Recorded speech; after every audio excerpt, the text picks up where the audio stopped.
নমস্কার। আজ সুন্দরবনের দ্বিতীয় দিন।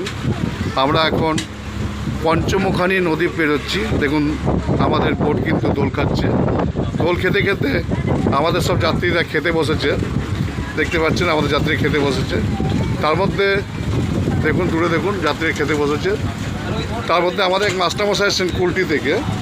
মাস্টারমশাই খেতে বসেছেন। মাস্টারমশাই কালকের খাবার কেমন ছিল আপনার? অত্যন্ত সুন্দর এবং হাই কোয়ালিটির। আচ্ছা, আজকে আমরা যেটা খাচ্ছি হ্যাঁ। এই যে ইলিশ, আচ্ছা এই ইলিশটা সত্যিকারের রাজ ইলিশ। আচ্ছা আমরা অত্যন্ত গর্বিত যে নিপু আমার ছাত্র আমাদেরকে এই ইলিশ উৎসবে যোগদান করতে সাহায্য করেছে। সাগর সঙ্গে এবং সাগর সঙ্গম এই যে আমাদের ট্রাভেলস রয়েছে, এরা আমাদের অত্যন্ত ভালোভাবে রেখেছে, ভালো খাবার দিচ্ছে, ভালো পরিবেশক, এবং শুধু তাই নয়, এরা আমাদের ভীষণ যত্নবান আমাদের সম্বন্ধে। আচ্ছা আচ্ছা। আর